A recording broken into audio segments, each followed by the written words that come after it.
Hello everyone, and welcome to an invasion that just makes me very happy remembering. This is absolutely one chaotic invasion, and you know it's going to be absolutely something when the Phantom initiates by bewitching branching one of the omens. Um, so yeah, and also Black Knife. So knowing that they are continuing to go for Bewitching Branch and are just trying to turn all of the enemies against me, I just drop on down here, and of course they immediately give chase. And I am going to find sanctuary here by these flowers, which are going to be absolutely devastating for this host in particular, Phantom. Not because that they're actually going to die to these flowers, it's just because these flowers just happen to be a wonderful wall. Now here, I notice that I have slightly slower cast speed, so I've got to run and come and duck back behind this wall, and I'm going to be using Holy Ground, which is amazing. So Holy Ground not only increases defense, but heals you, and it only works on you and also PvE enemies. So I'm actually healing this flower despite it just being a giant flower. And then this Phantom is also just chucking Madness Pots at me. And the little flowers, but Madness Pots don't really do that much fire damage. So basically, I'm just here healing this flower, chilling, and they are spamming items that they probably cheated or duplicated because no, I found enough to make maybe one hefty Madness Pot the entire time I ran through the forest, and yeah, and of course they run back because they realize that, oh, these flowers might actually be pretty scary. I'm just gonna keep setting Holy Ground up again because they can't stop me. This is an invasion that absolutely is going to be rewarding my patience, and they're using another consumable where it's the one that increases your FP, but causes you to fall asleep after a certain amount of time. So yeah, and then, of course, they're going to be spamming Regalia around the corner, but I've got some volcano pots, so that way they get to force them out from around the corner.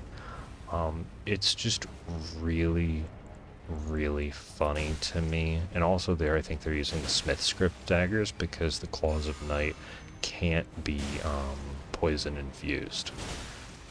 And here I can just throw, and also the Smith script daggers are very, very low damage. Um, Yeah, and as you can see, they have an absolutely absurd amount of FP. This Phantom doesn't ever die, but I just have to assume that they're absolutely over-leveled because of just how much FP that they have. And it's really silly that they can't poison me.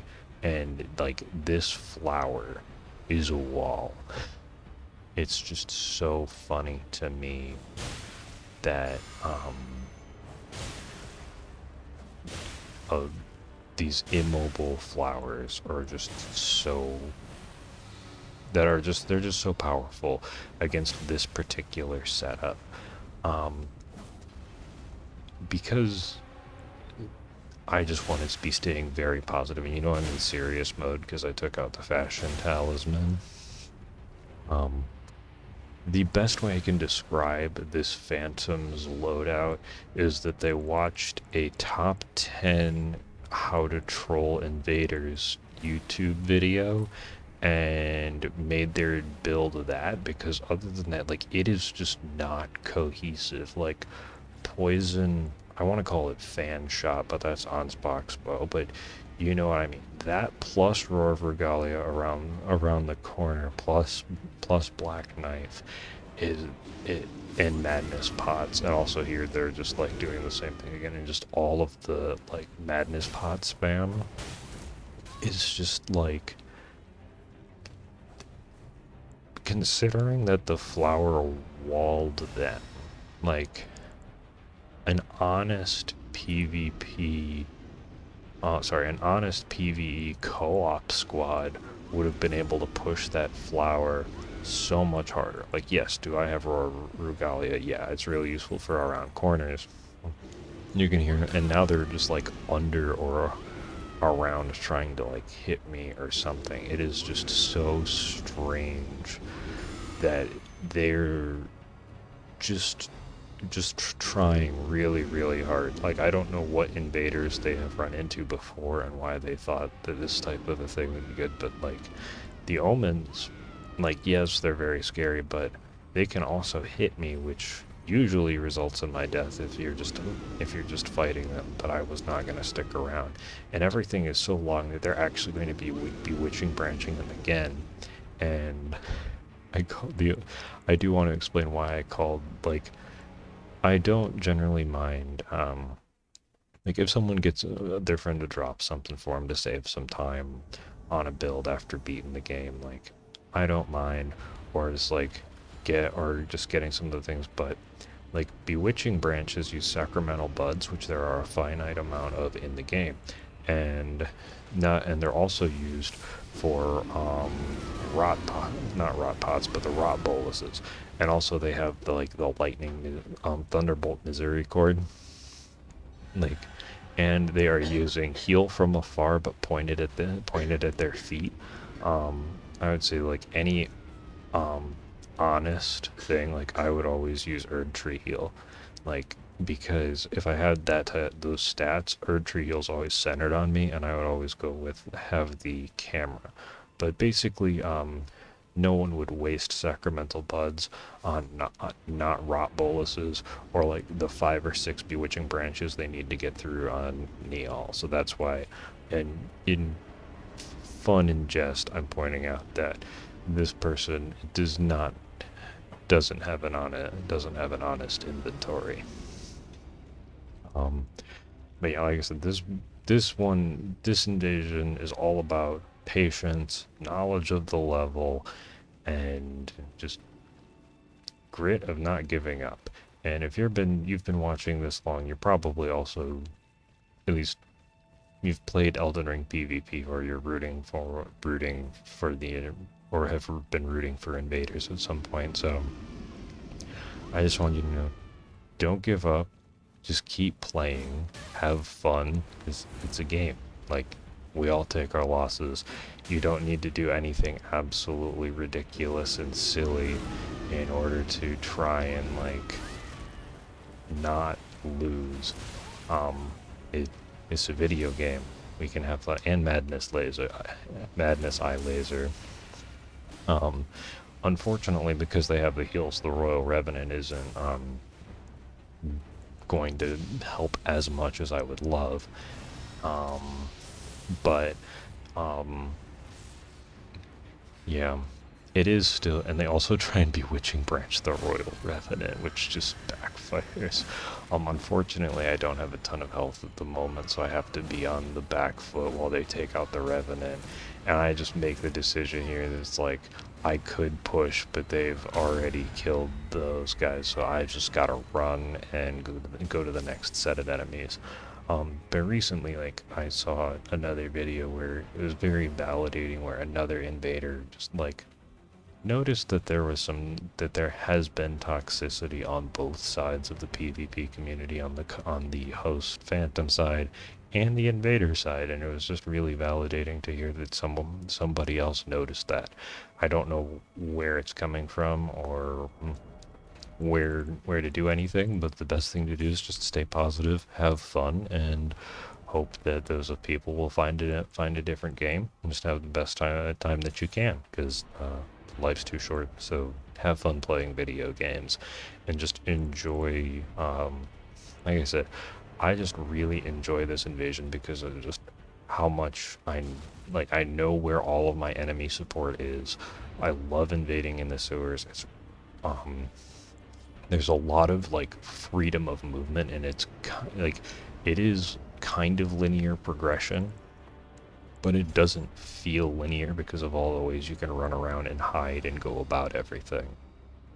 So it is one of my favorite places to invade, and I absolutely love it. And you can see that this Phantom just loves spamming FP. And also, I don't know why they're throwing madness pots at an omen. I don't think they can be madness. Here I try and climb up the ladder, but unfortunately the other omen blocks me, so I can't actually get up the ladder. And these guys have like 3,000 health, so I can't. And then they're just like sending random stuff at me, so I just gotta go. Oh yeah, that was actually the omen. But yeah, but here I've just gotta run and go and try and reset. Because it is that trying to get up that ladder would be death, because all the omens would just be fighting me, and two co-opers all in like 2v1s, you can very, very easily die all the time. So sometimes you just got to make the decision, get out of there, and just let them go at it. I'm auto healing flasks, so I've got to be extra patient, and that's okay because I know that there's lots of level coming up. Now, I think I'm 10 minutes in and I didn't even mention what build I'm using. This is my room level 87 Forlorn inspired build. It's a relatively simple strength build with fashion inspired from Dark Souls 2 Forlorn, and with a variety of DS2 themed weapons. Specifically, the Stormblade curved greatsword is from the Ancient Dragon curved greatsword, where if you use a heavy attack, you shoot out a bunch of wind stuff. So and then here, I think I make the yeah, I use the Phantom Finger because I'm hoping that they have moved on and opened the doors, but they've actually just kind of gone back to the starting area. Um, but yeah, so now they're here, and they're actually reapplying the bewitching branches to the omens instead of clearing them out, which is just, it's just so funny to me that instead of playing the level, that they're doing stuff like that, and that's why I'm just like, uh, the most dangerous thing to any invader is a true and honest co-op squad playing the level, because we will jump in and try and fight, so we might go for it and make a mistake. But if you stick together and play through the level, you put us on a timer, and eventually we've got to get to the fog wall. And usually, as a sake of respecting gamers' time, Elden Ring has like sites of grace right before boss fog walls, and a relatively open spot where you can get the squad ready for fighting the boss and not have to worry about runbacks, which is really nice. Honestly, I really like that, and that Elden Ring respects our time in that regard, and making the run back not the part. And here you can sneak past the omens. In solo play, I've done this enough because I don't want to fight these guys. They've got like 2,500 health in single player. And they've got good poise damage, and if you make enough noise, more will come your way, and they can like spew the holy spirits at you. Not like the actual holy spirit, but spirits that do holy damage. So yeah, they are very serious contenders. And also, like, they just ran past all of these guys. Like, there's just so much of the level that hasn't been cleared. Like, I was wondering if I could have them fight those flowers down there, which would be very, very comedic. Um, but again, I think I've said it once already, but even if it's not invading an Elden Ring, just don't be afraid. Like, don't be afraid to fail or not be good at something the first time you try it. You can do it, and you don't have to be the best. You just got to be you and have fun doing things. And here they bewitching branch the Omen Chieftain, and like, I don't know if they know that I'm here, or they might think that they might have seen me, but they're just like, ha ha ha. But you guys probably have a good idea of what's going to be coming up in a couple minutes. And yeah, just again, level knowledge is incredibly satisfying. And I forgot that this omen, actually, I don't think I've ever like snuck past this omen but also aggroed him. So he is going to come up the ladder. So they've opened that door. However, now they're reapplying the bewitching branches. So I don't know if they've been using the Shadow of the Erd Tree version, because there are more of those ones, but they're going through reapplying these to all of the enemies. I guess they've used more in this invasion than I probably used in my rune level 13 attempts against Commander Niall. Like, that is saying something about how much that they love that item for trying to troll invaders. And I think that's why also this one's just so satisfying, is because they made just how comedically PvP their co-op build is. And what's going to kickstart the very last part of this is the big omen guy comes up the ladder and is going to give me some difficulty here, because I have no idea when that's actually going to run out, and I don't want to fight him because I want them to fight him, or I want to use up all of their items because I'm petty. And there I get madness lasered in the back. I don't know why why the phantom is so much slower. Host gets out of position, gets knocked down, and then gets immediately massacred by the imps, or they just roll off the side. GG for me. I hope you guys enjoyed that invasion. That one just brings me a lot of joy just to think about. I know I did it a while ago, but I wanted to share it and just to be positive on, say, if you want to do PvP, you can do it. Thank you. I hope you enjoyed that one, and I hope you have an absolutely amazing day, and I'll catch you in the next one. See ya.